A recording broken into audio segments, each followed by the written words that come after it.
ഞങ്ങൾക്കൊരു ശങ്കയുമില്ലാതെ നിക്ഷേപം നടത്താം. ഒരു കമ്മ്യൂണൽ പ്രശ്നം ഇവിടെയില്ല. ശാന്തിയും സമാധാനവും നിലനിർത്തും. ഇതാണ് നമ്മുടെ നാട്.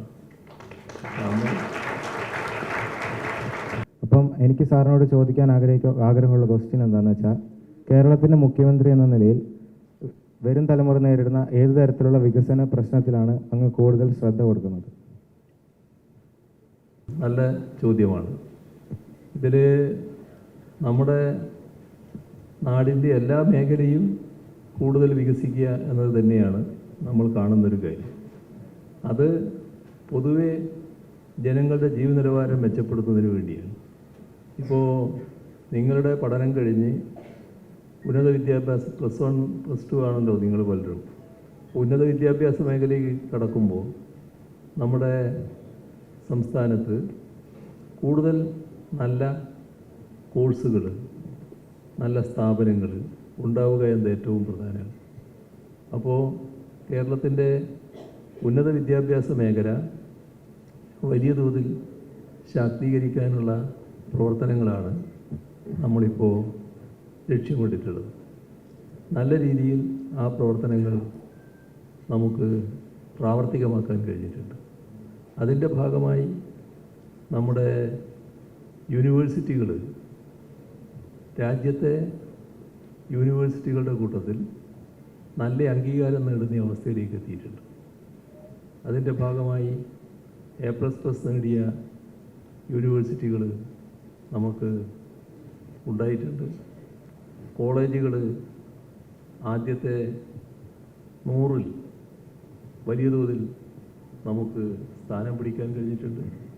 അപ്പോൾ ഉന്നത വിദ്യാഭ്യാസ സ്ഥാപനങ്ങൾ, യൂണിവേഴ്സിറ്റികളും കലാലയങ്ങളുമൊക്കെ നല്ല രീതിയിൽ രാജ്യത്തെ എണ്ണപ്പെടുന്ന തരത്തിലേക്ക് മാറാൻ നമുക്ക് ഇടവന്നിട്ടുണ്ട്. ഇത് കൂടുതൽ മെച്ചപ്പെടുത്തുക, നല്ല രീതിയിൽ പുതിയ കോഴ്സുകൾ കൊണ്ടുവരിക, ആവശ്യമായ പിന്തുണ അതിനുവേണ്ടി നൽകുക, ഇതൊക്കെ നമ്മുടെ സമൂഹത്തെ വലിയ തോതിൽ മാറ്റിമറിക്കുന്നതിന് ഇടയാക്കുന്ന ഒന്നാണ്. അപ്പോൾ നിങ്ങൾ പ്രധാനമായും കേന്ദ്രീകരിക്കേണ്ടത് ഇപ്പോൾ ഇതുപോലുള്ള കാര്യങ്ങളിലാണ്. പഠനവുമായി ബന്ധപ്പെട്ട കാര്യങ്ങളിലേക്ക് കടക്കുമ്പോൾ അതിന് നല്ല പഠനത്തിനുള്ള സൗകര്യങ്ങൾ ഇവിടെ ഒരുക്കുന്നു. ആ പഠനം ഇവിടെ ഒരുക്കിയാൽ ഇന്ന് ലോകത്തെ ആകെ ഉള്ളംകൈയിൽ കാണുന്ന കുട്ടികളാണ് നിങ്ങൾ. ലോകത്തിൻ്റെ ഏത് ഭാഗത്ത് നല്ല കോഴ്സുകളുണ്ട്, നല്ല സ്ഥാപനങ്ങളുണ്ട്, അവിടെ പോകാനും പഠിക്കാനും ആഗ്രഹിക്കുന്ന ഒരുപാട് കുട്ടികൾ നമ്മുടെ കൂട്ടത്തിലുണ്ട്. അതിൻ്റെ ഭാഗമായി പലരും പോകുന്നുണ്ട്. പക്ഷെ അങ്ങനെ പോകുന്ന പലരും പലപ്പോഴും ശരിയായ രീതിയിലുള്ളിടത്ത് എത്തിച്ചേരുന്നില്ല. അവർ ചെന്ന് ചേരുന്ന സ്ഥാപനങ്ങൾ അത്രമാത്രം അംഗീകൃത സ്ഥാപനങ്ങളാകുന്നില്ല, യോഗ്യതയുള്ള സ്ഥാപനങ്ങളാകുന്നില്ല. അതിൻ്റേതായ വിഷമം പിന്നീട് ചെന്ന് ചേർന്നതിന് ശേഷം അനുഭവിക്കേണ്ടി വരുന്നുണ്ട്. അപ്പോൾ ആ കാര്യങ്ങളിലും വ്യക്തത വരുത്താനുള്ള സംവിധാനം ഇപ്പോൾ ഒരുക്കിയിട്ടുണ്ട്. നമ്മുടെ വിദേശ സഹോദരങ്ങൾ, അവർക്ക് വേണ്ടിയുള്ള ഒരു വകുപ്പാണ് നോർക്ക വകുപ്പ്. ഇതിനിടയിൽ നമ്മുടെ ലോക കേരള സഭ എന്നൊരു സംവിധാനം ചേർന്നിരുന്നു. അവിടെ പുറത്തുള്ള യൂണിവേഴ്സിറ്റികളിലും കോളേജുകളിലും മറ്റും പഠിക്കാൻ പോകുന്ന കുട്ടികൾക്ക് അവർക്ക് വേണ്ടിയുള്ളൊരു ആപ്പ് ഇപ്പോൾ തയ്യാറാക്കിയിട്ടുണ്ട്. അവിടെ കടന്നാൽ എന്താണ് ആ സ്ഥാപനത്തിൻ്റെ നിലവാരമെന്ന് മനസ്സിലാക്കാൻ പറ്റും. അപ്പോൾ ആരും ചതിയിൽപ്പെടുന്ന അവസ്ഥയുണ്ടാവില്ല. പക്ഷേ നമ്മളവിടെ പോകാനല്ല പ്രോത്സാഹിപ്പിക്കുന്നത്. ഇവിടെ അതിന് പകരമായിട്ടുള്ള നല്ല യോഗ്യതയുള്ള സ്ഥാപനങ്ങളും നല്ല രീതിയിലുള്ള കോഴ്സുകളും ഒരുക്കുക എന്നുള്ളത്, ആധുനികമായ കോഴ്സുകൾ, അതിനാവശ്യമായ നടപടികൾ സ്വീകരിച്ചു പോവുകയാണ്. നല്ല മാറ്റം ഇതിൻ്റെ ഭാഗമായിട്ട് ഉണ്ടാക്കാൻ നമുക്ക് സാധിക്കും. ജോലി എന്നത് ഇന്നത്തെ തലമുറയെ നമ്മൾ ഒരു ജോലി തേടുന്നവരാക്കി തീർക്കുക എന്നുള്ളതല്ല ഉദ്ദേശിക്കുന്നത്. പലപ്പോഴും ഇവിടെ ജോലി നൽകുന്നവരായിട്ട് മാറുകയാണ്. നിങ്ങൾ തന്നെ കുറച്ച് പേര് ചേർന്നുകൊണ്ട് വിവിധ തരത്തിലുള്ള സ്റ്റാർട്ടപ്പുകൾക്ക് രൂപം കൊടുക്കുന്നു. അപ്പോൾ തൊഴിൽ തേടുന്നതിന് പകരം തൊഴിൽ ദാതാക്കളായി മാറും. ഈ തരത്തിലേക്ക് നമ്മുടെ തലമുറ മാറുകയാണ്. മാത്രമല്ല, ഇതിൻ്റെ ഭാഗമായിട്ട് തന്നെ വലിയ തോതിലുള്ള മാറ്റം നമ്മുടെ വ്യാവസായിക രംഗത്ത് വരുന്നു. വലിയ ബഹുരാഷ്ട്ര സ്ഥാപനങ്ങൾ ഇങ്ങോട്ട് വരികയാണ്. ആ സ്ഥാപനങ്ങൾ വന്നിട്ട് ഇവിടെ ആധുനിക വ്യവസായങ്ങൾ തുടങ്ങുകയാണ്. അപ്പോൾ പലർക്കും നമ്മുടെ നാട്ടിലുള്ള ചെറുപ്പക്കാർക്ക് ആ സ്ഥാപനങ്ങളിൽ തൊഴിൽ കിട്ടുന്നു. ആ സ്ഥാപനങ്ങളിലെ തൊഴിലിന് യോഗ്യത കിട്ടുമാറുള്ള കോഴ്സുകൾ അവരുമായി ബന്ധപ്പെട്ടുകൊണ്ട് അതത് സ്ഥാപനങ്ങളിൽ നമ്മളിപ്പോൾ ഒരുക്കുകയാണ്. വ്യവസായങ്ങളുമായി ചർച്ച ചെയ്തുകൊണ്ട് തന്നെ, വ്യവസായ സ്ഥാപനങ്ങളുമായി ചർച്ച ചെയ്തുകൊണ്ട് തന്നെ അത്തരത്തിലുള്ള കോഴ്സുകൾ ഒരുക്കാൻ നമുക്ക് കഴിയുന്നു. അപ്പോൾ വലിയ മാറ്റമാണ് ഇത്തരം കാര്യങ്ങളിൽ സംഭവിക്കുന്നത്.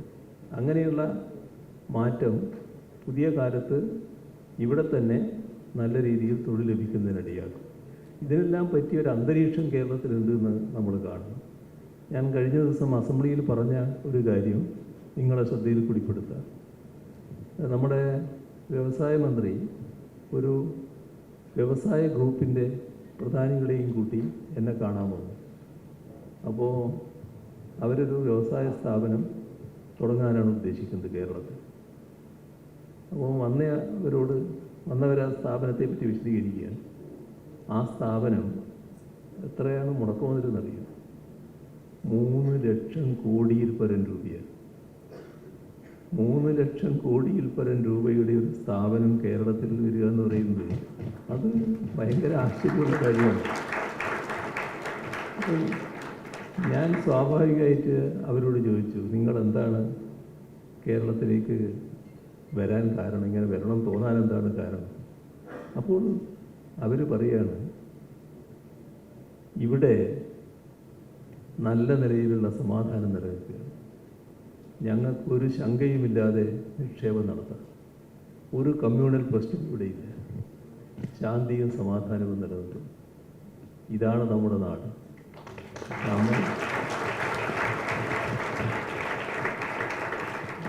നമ്മൾ മഹാഭാഗ്യവാന്മാരാണ്. ശാന്തിയും സമാധാനവും നിലനിൽക്കുന്നൊരു നാട്. ഇവിടെ കുട്ടികൾ കഴിഞ്ഞ തവണ നമ്മുടെ യൂണിവേഴ്സിറ്റികളിലൊക്കെ അപേക്ഷിച്ചത് പുറം രാജ്യങ്ങളിൽ നിന്ന് വന്നവരുടെ എണ്ണം വളരെ കൂടുതലായിരുന്നു. ഇനി ആ എണ്ണം വലിയ തോതിൽ കൂടാനാണ് പോകുന്നത്. കാരണം നമ്മുടെ നാടിൻ്റെ മനോഹാരിത, പ്രകൃതി ഭംഗി, ഇവിടുത്തെ ശാന്തമായ അന്തരീക്ഷം, ഇവിടെ ജീവിച്ചാൽ ഇവിടെ തന്നെ ജീവിക്കണമെന്ന് കൊതിക്കുന്ന ഒരവസ്ഥ ആളുകളിലുണ്ടാകും. അവിടെയെല്ലാം നമുക്ക് ജീവിക്കാൻ കഴിഞ്ഞു എന്നുള്ളത് മഹാഭാഗ്യമായി നമുക്ക് കരുതാം. മറ്റ് കൂടുതൽ കാര്യങ്ങളിലേക്ക് ഞാൻ ഇപ്പോൾ കടക്കുന്നില്ല. എനിക്ക് ഇനി അങ്ങോട്ട് പോകേണ്ടതായിട്ടുണ്ട്. നിങ്ങൾക്കെല്ലാവർക്കും നല്ല ഭാവി ആശംസിച്ചുകൊണ്ട് അവസാനിപ്പിക്കും.